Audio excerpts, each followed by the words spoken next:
ఇలా అండి, ఇలా చూసారా, ఇలా మంచిగా కట్ చేసేసుకొని పక్కన పెట్టుకోండి.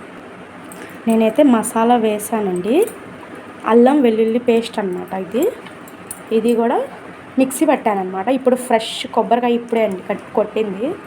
నాకు ఫ్రెష్ ఇష్టం అనమాట, ఎప్పటికప్పుడు చేసుకుంటాను నేను మసాలాలు అనేది. కొబ్బరి మసాలా అయితే ఎప్పుడంటే అప్పుడు చేసుకుంటానండి. అల్లం వెల్లుల్లి పేస్ట్ అంటే ఎప్పుడు ఉండిద్ది అనమాట ఇంట్లో, అది కంపల్సరీ అండి. ఇంత స్టవ్ అయితే వెలిగించేసేసానండి. వెలిగించేసేసిన తర్వాత ఇప్పుడైతే ఆయిల్ అయితే వేసేసుకోండి, తగినంత ఆయిల్ అయితే వేసేసుకోండి. ఇందులో మష్రూమ్ కదా కదా, చాలు ఆయిల్ అయితే సరిపోద్ది అనమాట. అది కొంచెం ఆయిల్ హీట్ అయినప్పుడు ఆనియన్స్ అనేది వేసేసుకోండి. నేను ఆనియన్స్ అయితే కట్ చేసి వేసేసుకున్నాను ఇందులో.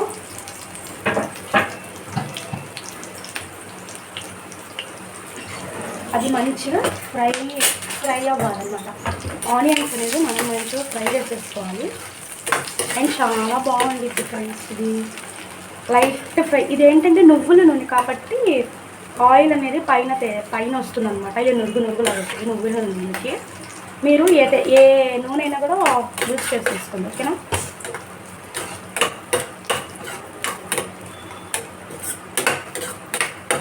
ఏంటంటే నువ్వుల నూనె అయితే ఫ్రెండ్స్ పిల్లలకి మంచిది కాబట్టి నేను ఇలా హెల్దీ వే వెళ్తాను అనమాట పిల్లల కోసం. అందుకని ఇది కొంచెం, ఎందుకంటే పిల్లలు కొంచెం నడుము కొంచెం బాగుంటుంది కదా, స్ట్రిక్ట్గా ఉంటుంది, పిల్లలు మంచిగా ఉంటారు అని చెప్పి నేనేమో ఇలా ఆయిల్ అనేది మంచిగా చూసాను అనమాట. ఇక్కడ బాగా వెతికి అండ్ ఇక్కడ ఇలా దొరికింది అనమాట ఆయిల్ అనేది. అండ్ తర్వాత వచ్చేసరికి నెక్స్ట్ ఉష్రా ఇలా ఫ్రై అయిన తర్వాత ఇందులో మనం కొబ్బరి అల్లం వెల్లుల్లి పేస్ట్ అయితే మిక్సీ చేసి పక్కన పెట్టుకున్నాం కదా, ఇది 1 స్పూన్ వేసేసుకోండి. ఇది మంచిగా, అంతేనండి, ఎక్కువ వద్దు. ఎందుకంటే మనము అది చూడడానికి చాలా కనిపించింది మష్రూమ్, అది తర్వాత వండితే ఏమైందండి ఇంతే అయ్యింది. కాబట్టి అది ఒక్క పూట అసలు తింటే ఇద్దరికే వచ్చింది, ఇద్దరికి కూడా రాదండి. ఫుల్గా మంచిగా తినేవాళ్ళు అయితే మాత్రం ఒక్కళ్ళకి వచ్చింది. కానీ అది మొత్తం ఫ్యామిలీ మొత్తం తింటారనమాట. సాయంత్రం లంచ్ అనమాట, అదే మనకి డిన్నర్. ఇది మంచిగా కొంచెం ఫ్రై చేసేసుకోండి. దాంట్లో ఉన్న పచ్చివాసన స్మెల్ అంతా పోవాలన్నమాట మంచిగా. నేనైతే పక్కన రైస్ అయితే కడిగి పెట్టేసుకున్నానండి, తర్వాత వండుకుందాం ముందే అన్ని రైస్.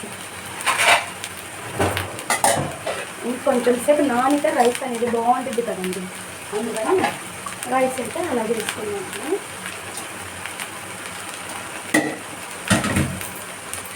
చూసారా, ఇలా మంచి స్మెల్ వచ్చింది అనమాట. ఇది మసాలా స్మెల్ వచ్చింది అనమాట, మీకు మసాలా స్మెల్ వచ్చిందండి మీకు. చూసారా, ఇలా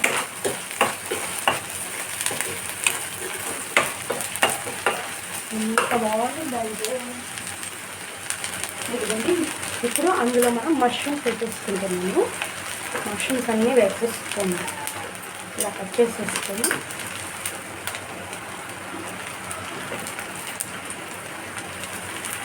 సిమ్లో పెట్టేసి ఇప్పుడు ఇది కొంచెం పైకి కిందకి ఇలా మొత్తం వేసేసుకున్న తర్వాత ఇప్పుడు ఇందులో వేసి నేను ఇంగ్రీడియంట్స్ చూసేయండి.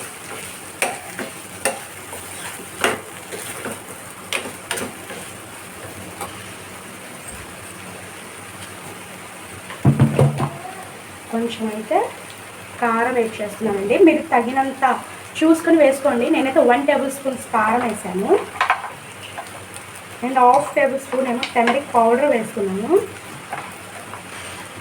అండ్ ఇదిగోండి తగినంత సాల్ట్, మీరు టేస్ట్ తగినంత సాల్ట్ అయితే వేసుకోండి, ఓకేనా. అండ్ ఇది మంచిగా కలిపేయండి, సిమ్లోనే పెట్టుకొని కుక్ చేసేసుకోండి, ఓకేనా. ఇది సిమ్లో పెట్టుకొని మష్రూమ్ అనేది మంచిగా, ఇది ఈజీ అండి. కొంతమంది టమాటోస్ కూడా వేస్తారు, బట్ నేను మష్రూమ్స్లో టొమాటోస్ అసలు వేయనండి.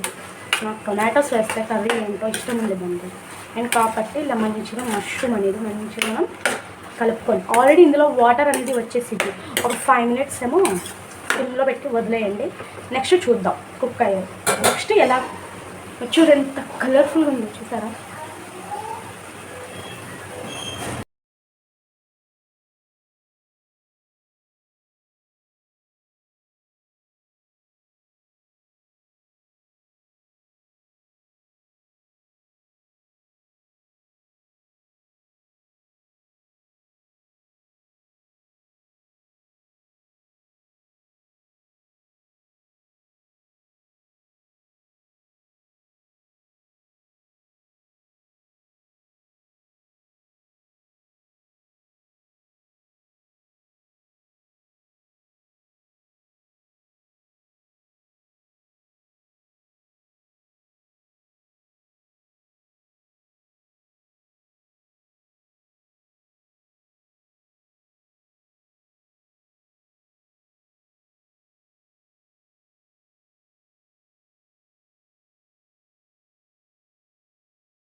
చూసారా ఇంకా చూడండి ఎలా ఉంది. ఇప్పుడు చూడండి ఎంత అయిపోయిందో.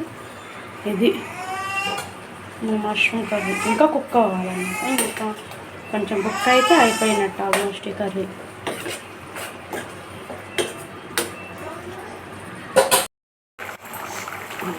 కొత్తిమీర వేసేసుకోవాలి. అంత ఫైనల్ టచ్ అయిపోయింది అన్నమాట.